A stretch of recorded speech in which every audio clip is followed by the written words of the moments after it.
Cinta bagi kakiku, terang bagi jalanku.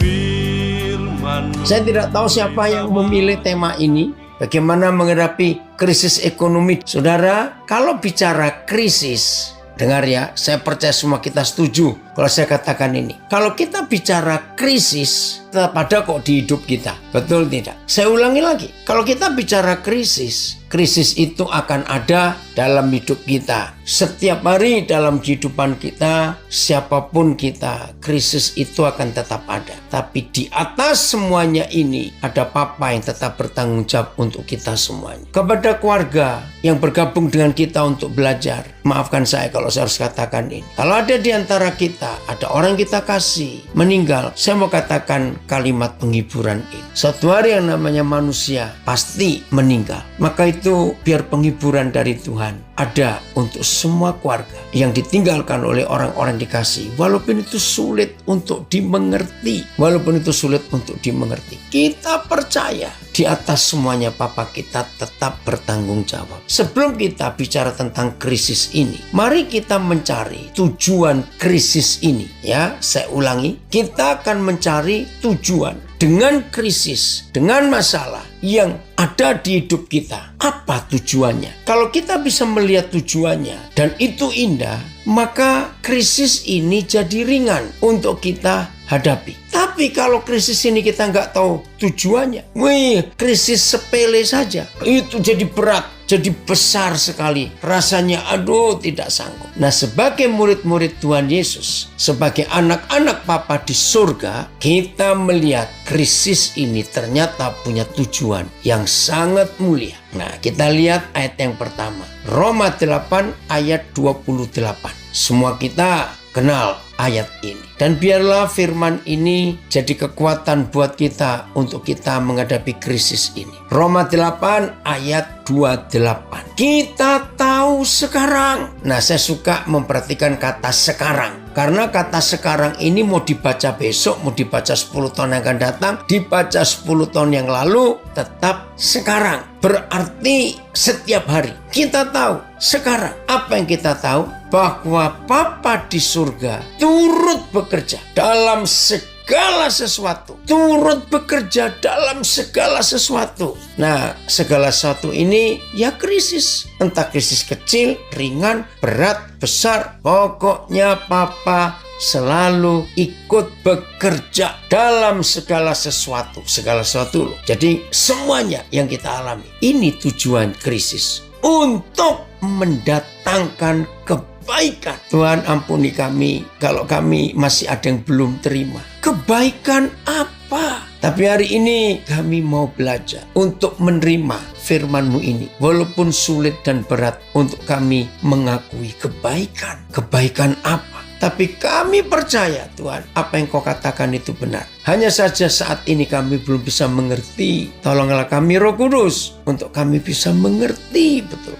Terima kasih untuk itu. Mendatangkan kebaikan bagi mereka yang mengasihi Dia, yaitu bagi mereka yang terpanggil sesuai dengan rencana Tuhan. Saya baca beberapa terjemahan yang lain. Kita tahu bahwa segala sesuatu bekerja bersama-sama untuk kebaikan bagi mereka yang mengasihi Tuhan, yaitu mereka yang dipanggil sesuai dengan rencana Tuhan. PS, kita tahu bahwa Tuhan mengatur segala hal sehingga menghasilkan yang baik untuk orang-orang yang mengasihi Dia dan yang dipanggilnya sesuai dengan rencananya. TSI. Sekarang kita boleh yakin bahwa bagi kita semua yang mengasihi Dia, jadi kuncinya saudara dan saya harus dalam posisi, harus dalam suatu keadaan mengasihi Tuhan. Lebih daripada apapun juga. Sekarang kita boleh yakin bagi kita semua yang mengasihi Dia, Tuhan selalu mengatur semua hal yang kita alami dan hadapi. Semuanya diatur. Terima kasih. Supaya hal-hal itu menghasilkan kebaikan. Karena kita adalah orang-orang yang sudah dipilihnya sesuai dengan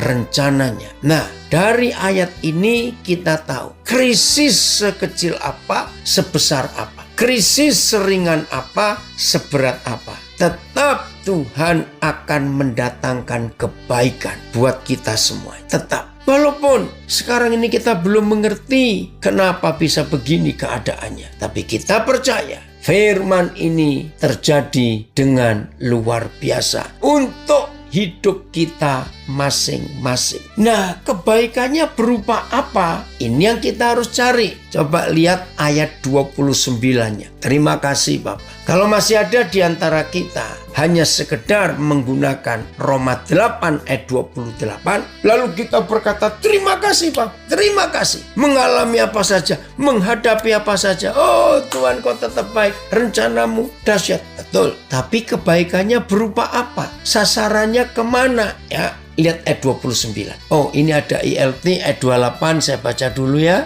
Ya, Indonesian Literature, apa ini? ILT, literatur, apa artinya saya lupa. Ya, saya baca. Dan kita mengetahui bahwa segala sesuatu bekerja bersama-sama untuk kebaikan bagi mereka yang mengasihi Elohim, yaitu bagi mereka yang terpanggil sesuai dengan rencananya. Ayat 29-nya, sebab mereka yang telah Dia kenal sebelumnya juga telah Dia pratetapkan serupa dengan gambar putranya, sehingga dia menjadi yang sulung di antara banyak saudara. Terjemahan baru ayat 29. Sebab semua orang yang dipilihnya dari semula, saudara dan saya adalah orang yang dipilih dari semula. Mereka juga yang juga ditentukannya dari semula untuk menjadi serupa dengan gambaran anaknya, supaya Yesus anaknya itu menjadi yang sulung di antara banyak saudara. TSI, karena sejak semula Tuhan sudah mengenal dan mengasihi kita, dan Dia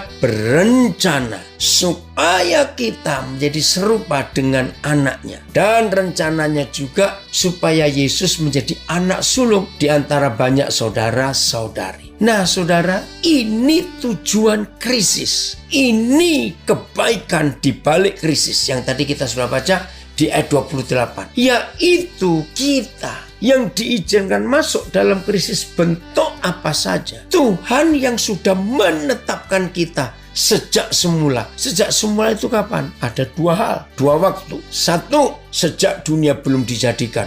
Wih, itu lama sekali. Yang kedua, sejak kita belum lahir. Jadi Tuhan itu punya ketetapan dalam hidup kita. Tuhan itu punya keputusan dalam hidup kita, bahwa kita akan dijadikan serupa dengan gambaran Yesus anaknya itu. Oke, kata anak sulung ya, ini luar biasa. Dari mulai Injil Matius ya sampai Yohanes dan pertengahan kisah para rasul, Tuhan Yesus itu disebut anak tunggal Bapa. Ya, itu jelas. Perjanjian Baru, Matius sampai kira-kira pertengahan lah, atau pasal 10, saya lupa, maafkan saya. Di kisah Rasul itu Tuhan Yesus disebut anak tunggal. Nah, sampai hari ini saya masih mendengar ada berapa hamba Tuhan, atau kalau ada orang suruh berdoa menyebut anak tunggal Bapa. Maaf, itu salah. Begitu Tuhan Yesus naik ke surga, ternyata Dia bukan anak tunggal, tapi anak sulung.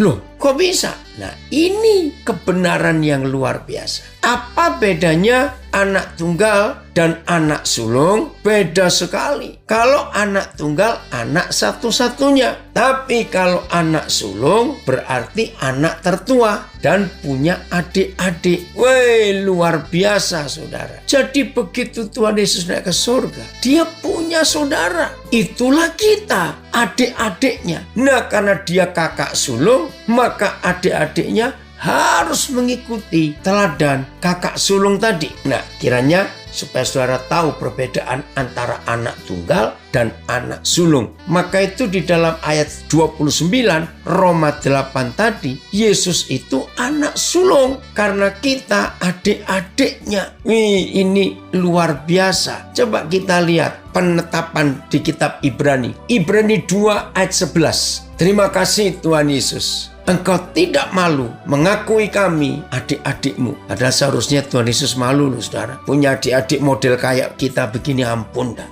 Ya, saya baca kalimat terakhirnya. Itulah sebabnya Yesus tidak malu menyebut mereka, yaitu kita, saudara. Nah, kalau kita baca kalimat ini, boleh nggak saya berpikir, seharusnya dia itu malu loh, ngakuin kita adik-adiknya. Lah model kayak begini kok. Maaf ya, itulah sebabnya ia tidak malu menyebut kita ini saudara-saudaranya. AYT. Itulah sebabnya Yesus tidak malu menyebut mereka sebagai saudara-saudaranya. Sama PIS. Itulah sebabnya Yesus tidak malu mengaku mereka itu sebagai saudara-saudaranya. Oh, kalau TSI ayat 10. Oh ya, Indonesian Literal Translation. Terima kasih. Ya, udah. Ayat 10, ya, Tuhan sendiri yang sudah menciptakan segala-galanya dan semua ciptaan itu dibuat untuk memuliakan Tuhan. Karena itu tepat sekali bagi Tuhan untuk mendapatkan banyak anak, yaitu kita, supaya kita hidup bersama Dia dalam kemuliaannya. Dan Tuhan memutuskan bahwa anak sulungnya, yaitu Yesus, harus layak menjadi Raja Penyelamat dan Perantara yang sempurna melalui penderitaannya bagi kita sebagai anak-anak angkat Tuhan. Jadi, baik Yesus yang membuat kita menjadi kudus maupun kita yang dikuduskannya sama-sama memanggil Tuhan Bapa kita. Oleh karena itu, terima kasih Tuhan, terima kasih. Oleh karena itu, Yesus tidak malu menyebut kita sebagai saudara-saudarinya. Terima kasih. Saudara, kalau kita tahu seperti ini, tujuan Bapa kita selalu ikut bekerja dalam segala hal yang kita alami, yang baik maupun tidak baik, yang enak maupun tidak enak. Kenapa Dia turut bekerja di dalam krisis yang kita hadapi? Karena Bapa punya target lewat semua krisis, lewat semua permasalahan dalam hidup kita. Kita ini ditetapkan, diarahkan untuk menjadi serupa dengan kakak sulung kita. Terima kasih Tuhan. Maka itu jangan menghindari krisis. Hadapi. Oke, saya akan baca FAYH. Kita yang sudah dikuduskan oleh Yesus sekarang menjadi sebapa dengan Dia. Karena itu Yesus tidak malu menyebut kita saudaranya. Tadi siang saya melayani untuk 2 kelompok persekutuan doa kantor di Jakarta. Temanya bagus, bersukacita di tengah badai. Wih, keren sekali. Nah, apa yang kita bahas? Tidak ada binatang lain selain Raja Wali yang bisa begitu bersukacita di tengah badai. Ya, Raja Wali itu Tuhan ciptakan. Wih, keren sekali. Mereka itu kalau mendengar suara badai, badainya masih jauh. Kalau mereka mencium aroma badai, wih, semangat mereka itu langsung bangkit, saudara. Hebat sekali Raja Wali. Nah, itu bedanya dengan ayam. Ayam itu nggak usah nunggu badai, tutup panci jatuh kerompiang, mereka lari ketakutan. Nah, itu anak ayam. Maka itu kita harus tahu kenapa di Alkitab begitu banyak contoh tentang Raja Wali. Karena memang burung yang satu ini luar biasa. Nah, jadi krisis itu ternyata Papa punya tujuan. Supaya kita menjadi seperti kakak sulung kita, yaitu Tuhan Yesus Kristus. Hebat sekali Papa di surga kalau kita melihat fakta ini. Jadi saya beri kesimpulan dulu. Kalau setelah kita tahu tujuan krisis, tujuan semua yang gak enak yang terjadi dalam hidup kita, supaya kita makin serupa seperti kakak sulung kita, saya beri kesimpulan. Maka mau tidak mau, sebagai orang-orang yang benar, murid-murid Tuhan Yesus, saudara dan saya, dengar kalimat ini harus ketagihan krisis. Wih, apa itu? Iya, karena dengan krisis itu kita diubah dari waktu ke waktu menjadi seperti kakak sulung kita. Ini luar biasa, saudara. Kalau kita memperhatikan fakta ini dalam hidup kita. Jadi, siap ketagihan krisis karena Tuhan akan membawa kita ke dalam kesempurnaan, menjadi sama seperti Tuhan Yesus itu sendiri. Inilah yang Tuhan rindukan terjadi atas hidup kita semua yang percaya Dia. Coba lihat Filipi 1 ayat 29 ya. Filipi 1 ayat yang ke-29. Ini salah satu bentuk krisis itu ya. Salah satu bentuk krisis itu ya. Kita akan melihatnya. Ini sungguh-sungguh luar biasa. Tuhan kita. Maka dalam perjalanan hidup kita harus menikmati hal-hal yang tidak enak, tapi itu baik untuk kita masing-masing. Filipi 1:29.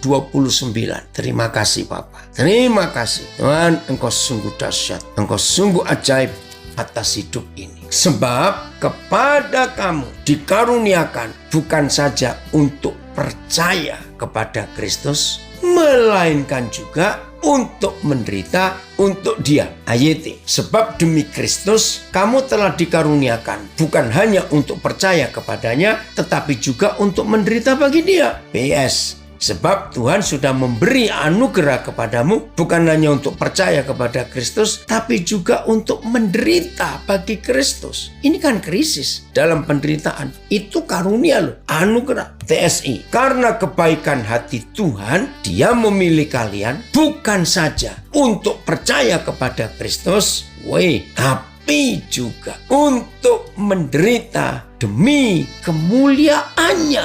ILT ya. Saya akan baca. Sebab demi Hamasiah bagimu telah dianugerahkan tidak hanya untuk percaya kepadanya, tetapi juga untuk menderita demi Dia.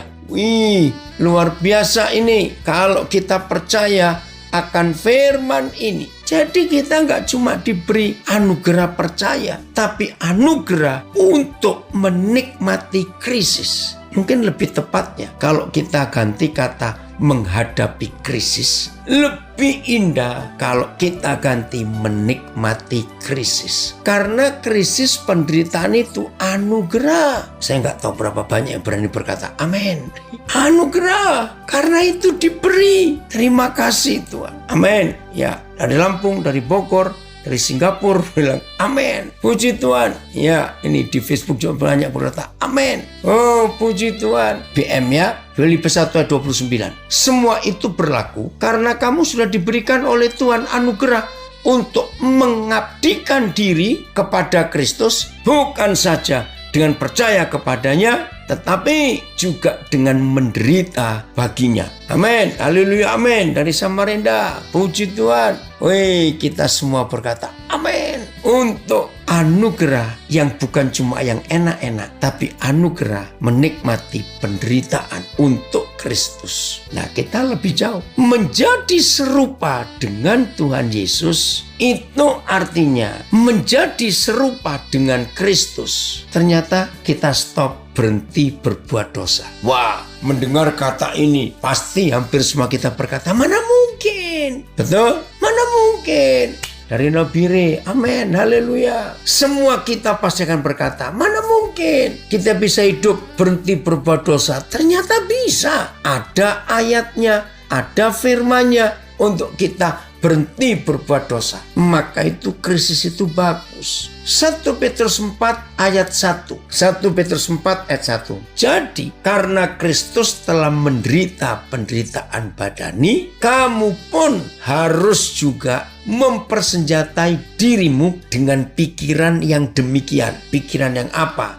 Menderita secara fisik. Karena barang siapa telah menderita penderitaan fisik, ini loh ayatnya, ini firman Tuhan yang kita harus percaya. Ia telah berhenti berbuat dosa. Tidak ada ayat lain di seluruh Alkitab yang memberitahu kita kapan kita bisa berhenti berbuat dosa. Ternyata hanya waktu kita mau menderita secara fisik. Terjemahan yang lain, TSI. Jadi kita perlu ingat bahwa Kristus menderita untuk kita ketika Dia hidup sebagai manusia biasa ya di dalam dunia ini. Karena itu hendaklah kita juga menguatkan diri kita dengan pikiran yang sama seperti pikiran Kristus. Karena orang yang menderita karena mengikut Yesus juga sudah memutuskan untuk berhenti berbuat dosa. Ya, BIS. Karena Kristus sudah menderita secara jasmani, kalian juga harus memperkuat diri dengan pendirian yang seperti itu. Sebab orang yang menderita secara badani tidak lagi berbuat dosa. Contoh ya,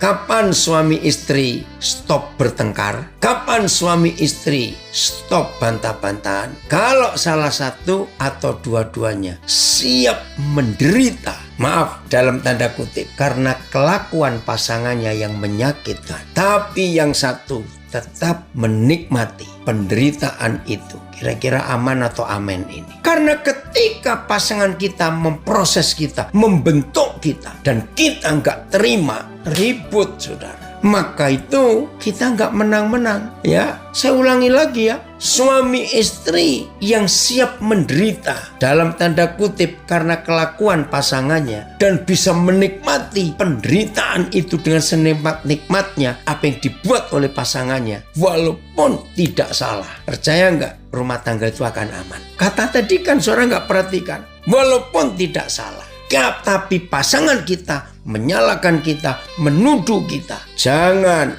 membalas. Nikmati dulu. Saudara, kalau kita salah, lalu kita disakiti, ya wajar kita terima. Memang aku yang salah. Tapi ini tidak salah, tapi disakiti. Nah, ini untuk suami istri. Ternyata saudara, dosa itu berhenti, tidak bisa bekerja di hidup kita ketika kita siap untuk disakiti, untuk menderita secara fisik. Itu luar biasa. Jadi kita tahu sekarang tujuannya. Untuk apa? Untuk membuat karakter Yesus jadi nyata di hidup kita.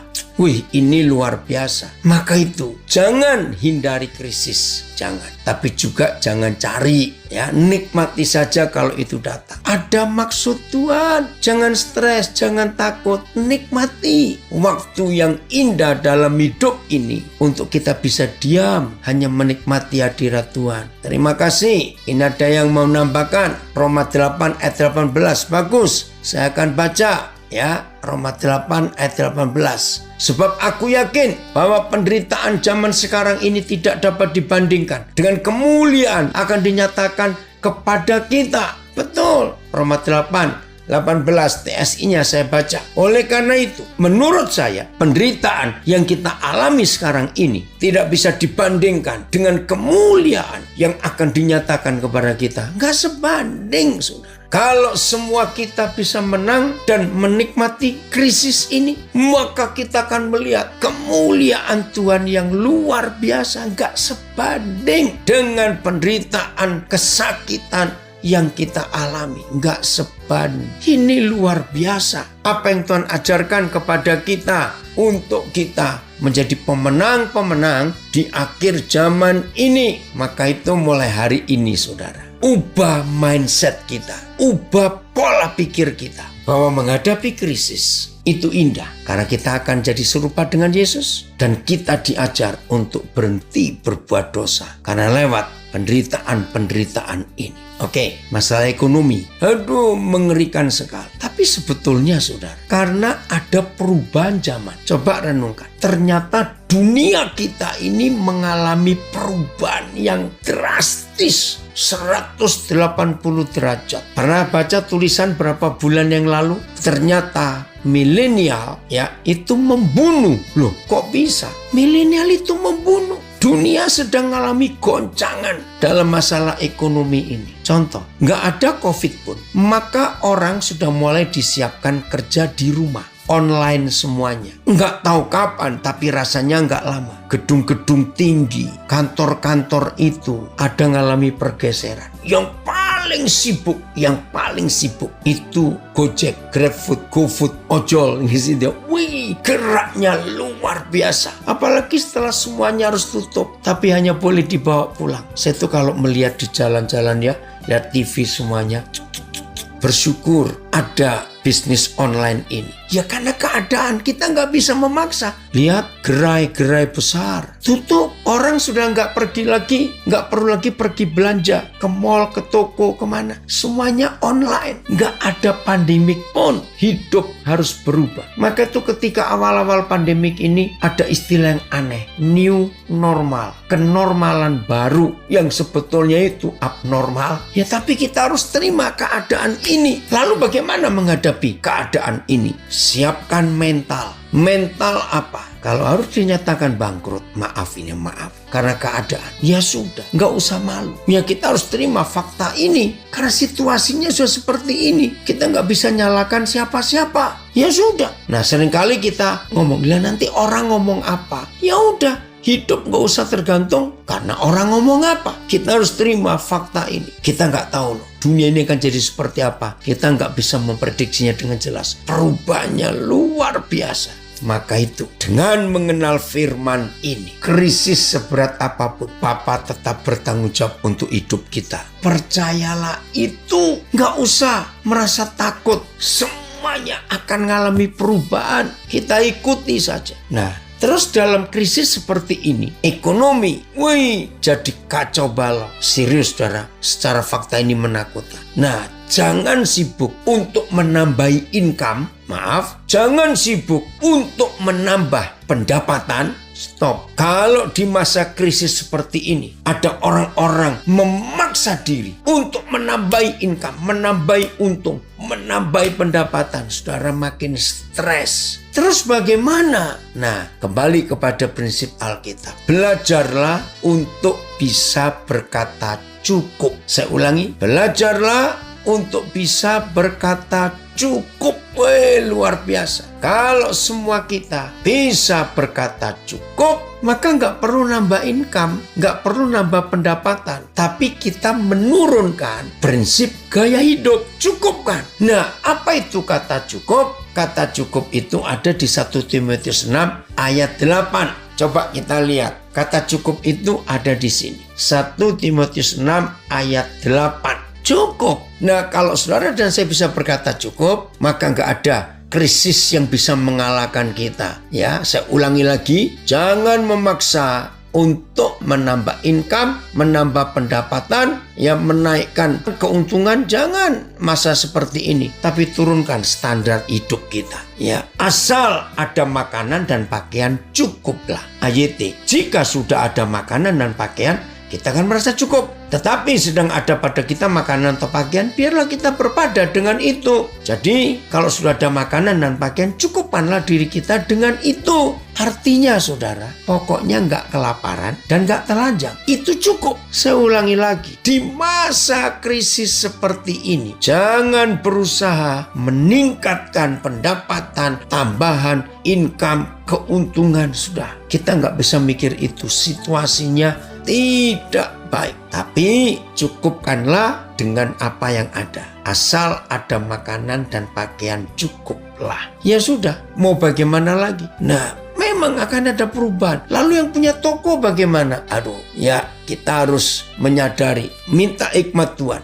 Bagaimana bisnis kita di masa krisis ini? Kalau kita bisa berkata cukup dan kita rajin mencari kerajaan surga yang isinya cuma 3, kebenaran, damai sejahtera, sukacita oleh Roh Kudus, maka selalu akan ada dalam hidup kita ini. Terjemahan The Message, if we have bread on the table, kalau kita masih ada makanan di meja, and shoes on our feet, atau kita masih bisa punya alas kaki, that's enough. Itu cukup. Puji Tuhan. Inilah hidup di tengah krisis. Udah, jangan coba mau nambah modal lagi para pebisnis dalam situasi seperti ini. Aduh, ngeri sekali kalau kita mau nambah modal. Nggak ada gunanya. Ya, jadi turunkan standar hidup, bukan menaikkan pendapatan karena situasinya. Percayalah, Bapa di surga akan menyatakan kuasanya dalam hidup kita ini. Itulah kesetiaan Tuhan untuk hidup kita, karena Dia tetap bertanggung jawab untuk kita semuanya. Nikmatnya kalau bisa begitu,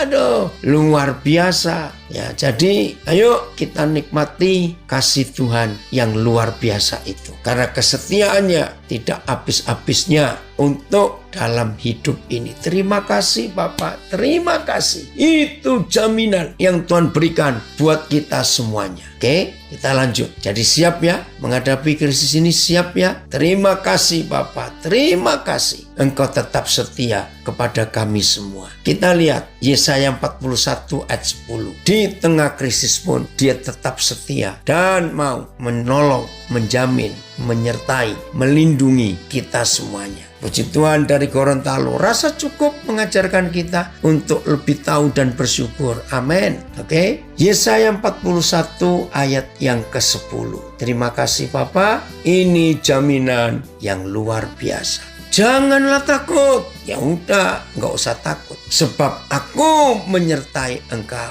Janganlah bimbang. Sebab aku ini Tuhanmu. Aku akan meneguhkan, bahkan akan menolong engkau. Aku akan memegang engkau dengan tangan kananku yang membawa kemenangan. Woi, puji Tuhan untuk janji yang luar biasa ini. Ya, PS, jangan takut sebab aku menyertaimu. Jangan cemas. Sebab aku Tuhanmu, engkau akan kuteguhkan dan kutolong, kutuntun dengan tanganku yang jaya. Luar biasa istilah ini. Jadi saudara, kalau Papa kita berjanji seperti ini, ya sudah, kita nikmati saja. Dia tidak pernah meninggalkan kita. Dia memegang kita dengan tangan kanan kemenangannya. Inilah Papa kita yang luar biasa. ILT, jangan takut karena aku bersamamu. Jangan memandang sekitar. Puji Tuhan, karena akulah Elohimmu. Aku akan menguatkanmu. Ya, aku akan menolongmu. Ya, aku akan menopangmu dengan tangan kanan kebenaranku. Terima kasih Papa. Terima kasih. Jadi, walaupun krisis ini makin ngeri, percayalah bahwa Papa tetap ada dengan kita karena kita anak-anaknya. Dari Makassar ada komen, krisis memperjelas posisi kita. Bersandar pada Papa atau kita bersandar pada yang lain. Betul, krisis ini yang membuat kita tahu makin kuat posisi kita. Nikmati ketidaknikmatan itu dengan senikmat-nikmatnya dan tetap bernikmat ria bersama Yesus. Haleluya. Nah, dunia mengalami perubahan-perubahan yang luar biasa. Kita harus menghadapi persiapan-persiapan ini. Ya, komen dari Nabire, pilihannya cuma satu, percaya atau khawatir. Udah, begitu saja. Ayo mulai hari ini kita memilih yang benar. Supaya kita tidak terjerembab, tidak terjatuh. Tapi kita tetap semangat dalam hidup ini. Wah, kalau seperti itu, hidup ini luar biasa. Sungguh, hanya keindahan dan kenikmatan tiap hari. Walaupun berat sekali tantangan-tantangan di hari-hari ini, saudara. Maka itu lagi sekali, turunkan standar hidup kita. Turunkan. Mau berkata pas-pasan, gak apa-apa. Pokoknya masih bisa makan dan tidak telanjang. Ya sudah, kita nikmati hidup itu. Wah, kalau kita seperti itu, kemenangan ada di pihak kita. Terima kasih Bapak untuk kesetiaanmu yang luar biasa.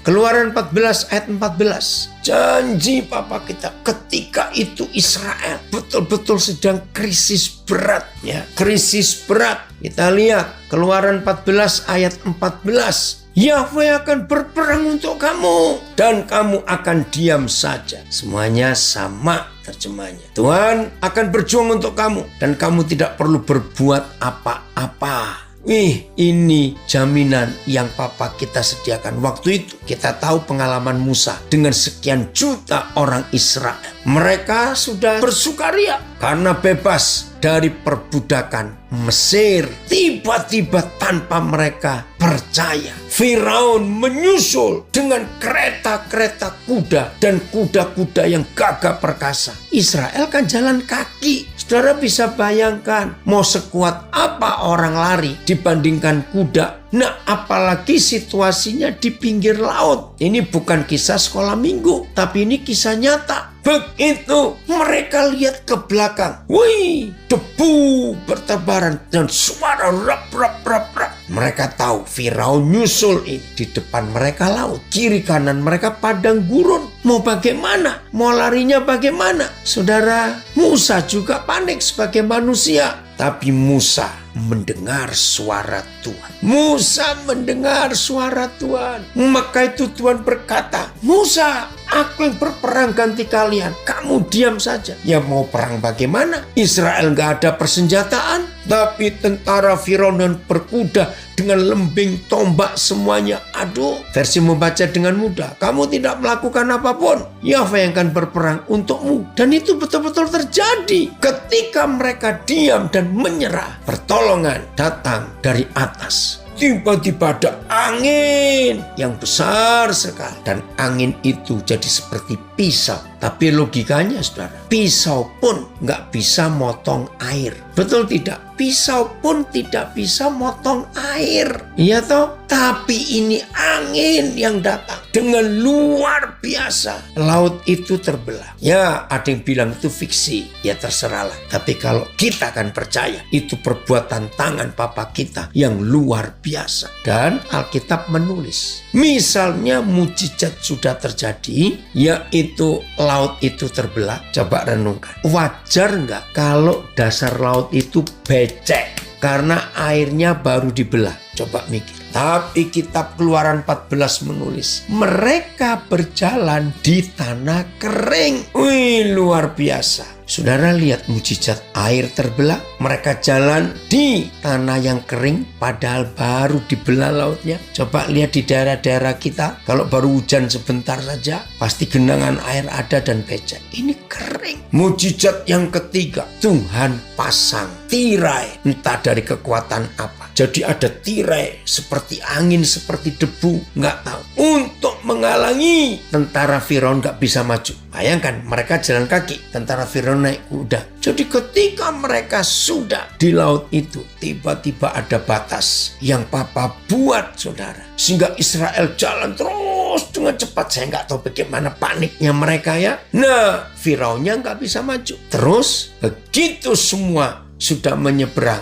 Tuhan angkat tirai itu. Tuhan angkat tangan yang kuat menahan air laut di kiri kanan mereka berjalan. Lalu tumpahlah kembali air itu. Saudara bisa bayangkan mujizat yang berikut. Coba merem sebentar. Kita jalan, di kiri kanan kita dinding air, ya, air laut, nggak tahu berapa meter dalamnya itu, dan tidak ada penyekat. Ih, bisa bayangkan nggak? Coba kalau kita noleh ke kiri, noleh ke kanan, ini air. Kita mungkin lihat ikan-ikan berenang di kiri kanan kita. Wih, nggak bisa bayangkan kedahsyatan Tuhan itu. Saudara, krisis bisa Tuhan ubah jadi berkat. Ketika mereka menghadapi krisis di depan laut, di belakang tentara Mesir, kiri kanan padang gurun, mau lari kemana? Itulah Tuhan kita. Ada yang jawab dari Nabi, ngeri betul. Saya nggak bisa bayangkan loh. Mungkin kalau saya di situ saya nggak bisa jalan. Terpaku lihat kiri kanan air, nggak ada dindingnya tapi nggak tumpah. Dan yang saya lewati ini kering. Bayangkan itu luar biasa Tuhan. Maka itu saudara percayalah. Di tengah krisis seperti ini, Papa tetap Papa yang baik buat kita semua. Terima kasih Papa. Terima kasih. Oh Papa, Engkau sudah pegang tangan kami begitu kuat. Terima kasih. Ini jaminan. Jangan takut. Nikmati. Kasih Tuhan luar biasa untuk hidup kita. Serius. Maka itu diam saja, Tuhan yang berperang. Apa yang kita bisa buat? Mengerikan sekali. Tuhan berperang ganti kita. Terima kasih Bapa untuk jaminanmu yang luar biasa itu. Jujur secara manusia, semua kita pasti takut. Tapi jangan sampai ketakutan kita mengalahkan kepercayaan Tuhan atas kemuliaan yang luar biasa. Ayo sungguh-sungguh kita berharap ya. Semua, lagi sekali semua yang sedang mengalami apa saja, nikmati saudara, nikmati. Jadi Papa tetap bertanggung jawab untuk kita semua. Maka itu kita nggak usah takut. Ayat terakhir, krisis pernah melanda Daud. Tapi lihat 2 Samuel 5 ya. ayat 17. Oh puji Tuhan, dari Las Vegas gabung. Ya, amin. Ini waktunya kita mengucap syukur dalam segala hal. Papa pasti memberi yang terbaik. Papa percaya ini. Puji Tuhan, kita boleh belajar. Maka itu di masa krisis pun jangan lupa ada Papa yang bertanggung jawab untuk kita. Oke, ada kesaksian Pak Andreas. Firman ini luar biasa. Sewaktu ada napi di Nusa Kambangan, papanya meninggal di Surabaya dan tidak mungkin napi bisa dapat izin untuk ke Surabaya. Bahkan petugas yang kerja 30 tahun belum pernah napi lewat firman Tuhan ini napi bisa ketemu papanya. Besok mau dikubur. Wah, luar biasa. Nusa Kambangan, saudara, nggak mungkin dapat izin seitu. Nah ini krisis yang dihadapi Daud. Ketika didengar orang Filistin bahwa Daud telah diurapi menjadi raja atas Israel, maka majulah semua orang Filistin untuk menangkap Daud. Mau diserang. Ketika Daud mendengar hal itu, mendengar hal apa? Dia akan diserang oleh seluruh orang Filistin. Lalu Daud pergi ke kubu pertahanan. Nah ini loh, di tengah krisis larinya kemana? ILT.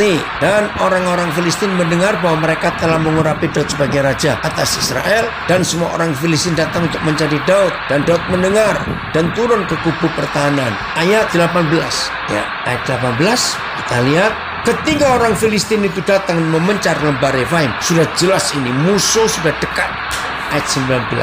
Ayo 2 Samuel 5:19. Jadi pegangan kita di hari-hari yang menakutkan ini. Lagi sekali saya ulangi. Mari 2 Samuel 5:19 ini menjadi pegangan kita di hari-hari yang menakutkan. Kurang ajar betul si kunyuk itu. Membuat hidup jadi kacau. Tuhan lindungi kami semua dengan kuasa-Mu yang ajaib. Apa yang Daud lakukan ketika krisis itu terjadi? Bertanyalah Daud kepada Papa di surga. Apakah aku harus maju melawan orang Filistin itu? Akan kau serahkankah mereka ke dalam tanganku? Yahweh menjawab, majulah, sebab aku pasti menyerahkan orang Filistin ke dalam tanganmu. Oke, terjemahan yang lain naik. PS. Ya, Daud bertanya kepada Yahweh, haruskah aku menyerang orang Filistin itu? Apakah engkau akan memberikan kemenangan kepadaku? Seranglah, jawab Yahweh. Aku akan memberikan kemenangan itu. Ya, ILT ayat 19. Daud bertanya kepada Yahweh, katanya, apakah aku harus maju menghadapi orang-orang Filistin itu? Apakah engkau akan menyerahkan mereka ke dalam tanganku? Dan Yahweh berfirman kepada Daud, pergilah, karena lihatlah aku akan menyerahkan orang Filistin itu ke dalam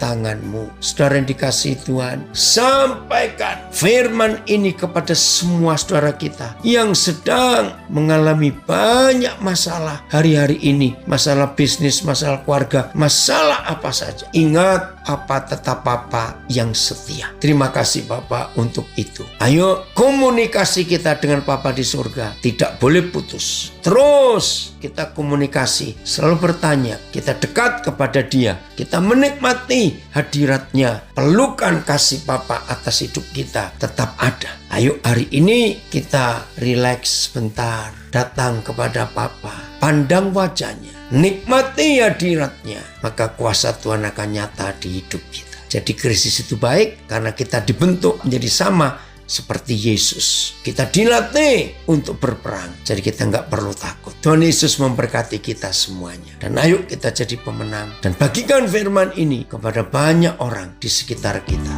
Firman-Mu pelita bagi kakiku, terang bagi jalan.